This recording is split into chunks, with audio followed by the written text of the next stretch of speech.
Dream home లేదా real estate లో best investment కోసం చూస్తున్నారా? చూస్ బృందావనం ప్రాపర్టీస్. అతి తక్కువ ధరలో best investment near highway city and future city. Welcome to I dream. ఈ రోజు మనతో పాటు ఆరోగ్యరత్న యోగా సుబ్రహ్మణ్యం గారు మనతో పాటు ఉన్నారు. మాట్లాడదాం. నమస్తే సార్. నమస్తే. సార్, నీ పెయిన్స్ అనేది, మోకాళ్ళ నొప్పులు అనేది ఒకప్పుడు పెద్దవాళ్ళకి వచ్చేది. ఇప్పుడు కాలంలో చాలా మందికి, చిన్న వాళ్ళకి, యంగ్ వాళ్ళకి కూడా వస్తుంది. మోకాళ్ళ నొప్పులు అనేది అసలు రావడానికి ముఖ్యమైన కారణాలు ఏంటి? అమ్మ, మోకాళ్ళ నొప్పులే కాకుండా శరీరంలో కీళ్ళకు సంబంధించినటువంటి ఏ నొప్పులు వచ్చినా కూడా, ఇంక్లూడింగ్ నీ పెయిన్, శరీరంలో వాతతత్వం పెరిగిందని అర్థం. ఇక్కడ శరీరంలో 3 తత్వాలు ఉంటాయి, త్రిదోషాలు అంటారు వాటి. వాతము, పిత్తము, కఫము. వాతం అనేది వాయురాకాశాల కలయిక, పిత్తం అనేది అగ్ని నీటి యొక్క కలయిక, కఫం అనేది భూమి నీటి యొక్క కలయిక. ఇక్కడ శరీరంలో వాయురాకాశాలు కలిపి వాతం అంటారు. వాతం కనుక పెరిగిందంటే, ఇన్బ్యాలెన్స్ అయిందంటే, ప్రకోపించిందంటే, అప్పుడు మోకాళ్ళ నొప్పులు రావడానికి ఆస్కారం ఉంటుంది. దీనికి మెయిన్ రీజన్ ఏంటంటే, మనం తీసుకునే ఆహారంలో డ్రై ఆహారాన్ని తీసుకోవడం.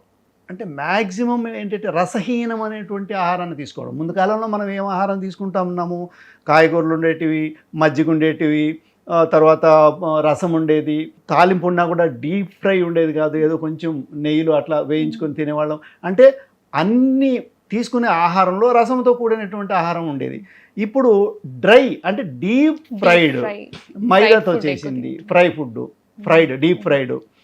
మీరు హోటళ్ళకు పోండి, ఎక్కడైనా అంతా ఈ వీళ్ళు తినే ఆహారం అంతా కూడా మనం బయట దేశాల నుంచి వచ్చినటువంటి రసహీనమైనటువంటి ఆహారం అంతా కూడా మన బాడీలో ఉన్నటువంటి ఫ్లూయిడ్స్ని సక్ చేసుకుంటాయి.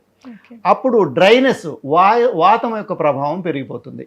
కాబట్టి ఈ మనం తీసుకునే ఆహారాన్ని ఎక్కువగా రసముతో కూడినటువంటి ఆహారాన్ని తీసుకోవాలి. దానివలన అది తీసుకోకుండా ఈ యొక్క ఫ్రైడ్ ఐటమ్స్, బయట దొరికే ఈ బిస్కెట్లు అయితేనేవి, ఇవన్నీ రకరకాలైనటువంటి డ్రై ఐటమ్స్ తీసుకోవడం వలన వస్తూ ఉంది. ఒకటి ఆహారం యొక్క ఫుడ్లో చేంజెస్ చేసుకోవాలి. ఫుడ్లో అందరూ చేసిన మిస్టేక్స్, ఫుడ్ ద్వారా వచ్చేటటువంటి మోకాళ్ళ నొప్పులు వచ్చేటటువంటి ఒక కారణం. రెండవది, విహారంలోకి వస్తే ఎక్కువగా జిమ్ములు చేయడము, ఎక్కువగా పరిగెట్టడం, అంటే ఎక్కువ ఓవర్ ఫిజికల్ యాక్టివిటీ, మోకాళ్ళ నొప్పులు వస్తాయి. ఓవర్ ఫిజికల్ యాక్టివిటీ వలన శరీరంలో వాయువు పెరిగిపోతుంది, వాతం పెరిగిపోతుంది. అప్పుడు ఇక్కడ లోపల కీళ్లల్లో ఉన్నటువంటి సైనోవియల్ ఫ్లూయిడ్ ఏవైతే ఉందో గ్రీస్ లాగా పనిచేస్తుంది. అది మనకు ఈ యొక్క మోషన్ని తయారు చేయడానికి, ఈ మూమెంట్ ఇవ్వడానికి లోపల ఒక గ్రీస్ లాంటి ఫ్లూయిడ్ ఉంటుంది, సైనోవియల్ ఫ్లూయిడ్, ఒక జిగట లాంటి పదార్థం. అది ఫ్లూయిడే. కాబట్టి వాతం పెరిగినప్పుడు ఆ ఫ్లూయిడ్ అంతా డ్రై అయిపోతుంది. డ్రై అయినప్పుడు ఎక్కువగా మనకు బాడీ వెయిట్ పడేది, ఎక్కువగా మనము యాక్టివిటీ చేసేది కాళ్ళతోటే. కాబట్టి అన్ని లిమ్స్ కంటే కూడా లోయర్ లిమ్స్ని, అందులోనూ మోకాళ్ళని ఎక్కువగా మనం యాక్టివిటీ చేస్తూ ఉంటాం. కాబట్టి అందులో మొట్టమొదట మనకు ప్రాబ్లము తెలుస్తుంది. వాళ్ళకి అన్ని కీళ్ళల్లోనూ అరిగిపోయి ఉంటుంది, అన్ని కీళ్ళు నొప్పులు మెల్లమెల్లగా వస్తాయి. మెల్లమెల్లగా ఫస్ట్ మోకాళ్ళ నొప్పులు వస్తాయి, తర్వాత మెడ నొప్పి వస్తుంది, తర్వాత నడుము నొప్పి వస్తుంది, తర్వాత కీళ్ళ నొప్పులు వస్తాయి, తర్వాత రుమటాయిడ్ ఆర్థరైటిస్ వస్తుంది. ఇవన్నీ, వీటన్నిటికీ మూల కారణం ఏంటంటే వాతం పెరగడం. సో ఆ వాతాన్ని తగ్గించుకోవడానికి అంటే ఫుడ్లో ఎలాంటి చేంజెస్ చేసుకోవాలి, అలాగే ఫిజికల్ యాక్టివిటీలో ఎలాంటి చేంజెస్ చేసుకోవాలి? ఇప్పుడు వాతం తగ్గడానికి ఆహారంలో మనం చెప్పినట్టు రసంతో కూడినటువంటి ఆహారాన్ని తీసుకోవాలి. ఫ్లూయిడ్స్ ఎక్కువగా ఉండాలి. పాలు తాగొచ్చు, జ్యూసెస్ తాగొచ్చు, వాటర్ ఇంటేక్ ఎక్కువగా ఉండాలి. మోకాళ్ళ నొప్పులు వచ్చిన వాళ్ళల్లో రోజు కనీసం గంటకు ఒకసారి ఒక 100 నుంచి 200 ml ప్రతి అవర్కి తాగితే మంచిది. మినిమం ఒక 100 ml, మ్యాక్సిమం 200 ml. ఎక్కువ తాగొద్దు. మళ్ళీ అట్లా గంటకు తాగుతూ ఉండాలి. అంటే లోపల ఫ్లూయిడ్ని బ్యాలెన్స్ చేసుకుంటూ ఉండాలి. అది ఏ రూపంలోనే కావచ్చు, నీళ్లు కావచ్చు, జ్యూసులు కావచ్చు, పండ్లు కావచ్చు. పండ్లలో కూడా ఫ్లూయిడ్ బాగుంటుంది కదా. ఆహార నియమాల్లో వచ్చేసినామంటే మనం తిండిలోకి మన భారతీయ సాంప్రదాయ ఆహారం, రసంతో కూడినటువంటి ఆహారం, ఎక్కువగా డీప్ ఫ్రైడ్స్ తీసుకోవడము, బయట ఫుడ్ ఏమి తినకూడదు. ఇంట్లో చేసుకున్న మనము ఫ్లూయిడ్ ఉండే విధంగా తీసుకోవాలి. ఎక్కువగా గడ్డకూరలు తీసుకోకూడదు. గడ్డకూరల్లో ఎక్కువగా మనకు ఫ్లూయిడ్ ఉండదు. ఆకుకూరల్లో ఉంటుంది, తర్వాత కాయగూరల్లో ఉంటుంది, పండ్లల్లో ఉంటుంది. సో ఈ ఆహారాన్ని తీసుకుని కొంచెం గడ్డకూరలను తగ్గించి మన ఆహారంలో కొంచెం మార్పు చేసుకుంటే బాడీలో ఫ్లూయిడ్స్ పెంచుకోవడానికి మనకు ఆహారం ఒక ముఖ్యమైన రోల్ని ప్లే చేస్తుంది. ఓకే, ఫుడ్ చెప్పేశారు. సో యోగాలో మనకి ఎలాంటి టెక్నిక్స్? యోగాలో చాలా అద్భుతమైన టెక్నిక్స్ ఉన్నాయి వాతాన్ని తగ్గించుకోవడానికి. మొట్టమొదటి యోగాలో శోధనం ద్రోతాచైవ స్థైర్యం ధైర్యంచ లాఘవం ప్రత్యక్షంచ నిర్లిప్తంచ ఘటస్థ సప్త సాధనం, 7 రకాల సాధనలు ఉంటాయి హఠయోగంలో. వాటిలో మొట్టమొదటిది క్రియలు. ఈ క్రియలు ఏం చేస్తాయంటే వాత పిత్త కఫాలని బ్యాలెన్స్ చేసుకోవడానికి మనకు క్రియలు చెప్పున్నారు.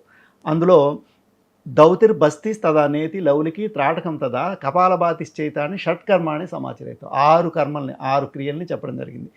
వాటిల్లో ఏ క్రియలు చేస్తే ఏ తత్వము బ్యాలెన్స్ అవుతుందన్నది క్లియర్గా మనకు గురువులు చెప్పడం జరిగింది.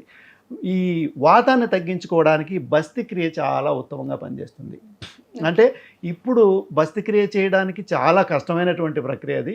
ఇప్పుడు సులభంగా చేయడానికి ఎనిమా పాట్ అని దొరుకుతుంది. ఆ ఎనిమా పాట్ తీసుకుని వచ్చి అక్కడ ఒక ట్యూబ్ ఉంటుంది, మనము పురీషనాళంలో పైకి పంపించి గోరువెచ్చటి నీళ్లు కనుక అందులో వేసి గోరువెచ్చటి నీళ్ళని పొట్టలోకి ఎక్కించుకొని వారానికి ఒకసారి అలా చేసుకుంటూ ఉంటే మనకు ఆ డ్రైనెస్ అనేది వాతం అనేది స్లోగా తగ్గిపోతుంది. ఇంకా ఆయుర్వేదంలో చాలా ఉన్నాయి. మాత్రా వస్తి ఉంది, తైల వస్తి ఉంది. వస్తి కర్మ ద్వారా మనము వాతాన్ని బ్యాలెన్స్ చేసుకోవచ్చు. బస్తి కర్మ అనేది మన యోగంలో చెప్తారు, వస్తి అని ఆయుర్వేదంలో చెప్తారు. దాంతోపాటు అశ్విని ముద్ర బాగా పనిచేస్తుంది, మూలబంధం, తర్వాత కపాలభాతి ప్రాణాయామము. సో వాతాన్ని ఇంకా కంట్రోల్ చేయాలంటే శీతలి ప్రాణాయామం కూడా బాగా పనిచేస్తుంది. సో ఇప్పుడు మీరు చెప్తున్న ఆసనాలన్నీ కూడా మోకాళ్ళ నొప్పులను తగ్గించడానికి ఉపయోగపడతాయి. ఎందుకంటే ఫ్లూయిడ్ని పెంచుకోవడం కోసం ఉపయోగపడేటటువంటివి డ్రైనెస్ని తగ్గించి బాడీలో వాతాన్ని తగ్గించి కొంచెం కఫాన్ని పెంచడం అంటే ఫ్లూయిడ్స్ని పెంచుకోవడం. ముఖ్యంగా శీతలి, శీత్కారి, సదంత అని 3 రకాల ప్రాణాయామాలు ఉన్నాయి. ఆ ప్రాణాయామాలు చేసుకుంటూ వారానికి ఒకసారి బస్తి కర్మ చేసుకుంటూ, తర్వాత ఎక్కువగా పరిగెట్టకుండా ఎక్కువ ఫ్యాన్ వేసి ఆ ఫ్యాన్ కింద పడుకోకూడదు. అంటే ఒకవేళ ఫ్యాన్ కింద తప్పనిసరిగా పడుకోవాలన్నటువంటి పరిస్థితులు వచ్చినా కూడా కొంచెం తక్కువ స్పీడ్లో పెట్టి ఏదైనా దుప్పటి కానీ లాంటిది కప్పుకొని పడుకోవడం మంచిది. ఎక్కువగా గాలికి తగలనివ్వకూడదు. బైక్లో తిరిగే వాళ్ళు కానీ కొంచెం కారులో పోయేటప్పుడు కూడా అద్దాలు దించడం కానీ అలాంటివి చేయకూడదు. ఒకవేళ అలా చేసినా కూడా చెవుల్లోకి గాలి పోకుండా కొంచెం ఏదైనా దూది కానీ గుడ్డ కానీ అలాంటిది పెట్టుకున్నారంటే వాతం అనేది పెరగకుండా ఉండటం. అంటే గాలి ఎక్కువ పీల్చడం వల్ల కూడా వాతం పెరుగుతుంది. గాలి మనకు ఫోర్స్ఫుల్గా తగలడం వలన ఇప్పుడు మనం వెళుతున్నాము, గాలి తగిలింది అనుకోండి, ఏమవుతుంది, బాడీలో ఉన్న ఫ్లూయిడ్స్ డ్రై అయిపోతాయి.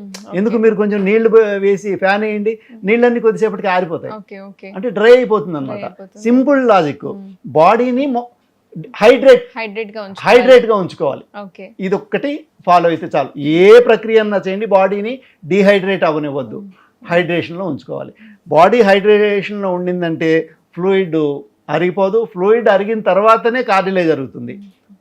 ఫస్ట్లోనే కార్టిలేజ్ పోదు. ఫస్ట్ ఫ్లూయిడ్ డ్రై అయిపోతుంది, తర్వాత కార్టిలేజ్ పైన పడుతుంది, కార్టిలేజ్ అరిగిపోతుంది, కార్టిలేజ్ అరిగిపోయిన తర్వాత బోన్ పైన పడుతుంది.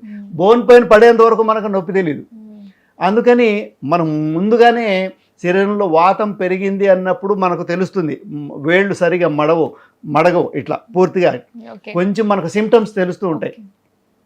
వాటిని గమనించి ముందుగానే మనం ఈ యొక్క జాగ్రత్తలను పాటిస్తూ యోగాసనాలను మెల్లగా స్లో మూమెంట్లో, పవర్ యోగా, డైనమిక్ యోగా ఇలా కాకుండా స్లో మూమెంట్లో బ్రీత్తో పాటు స్లోగా ఆసనాలు చేసుకుంటూ, తర్వాత ముద్రలు వాయుముద్ర.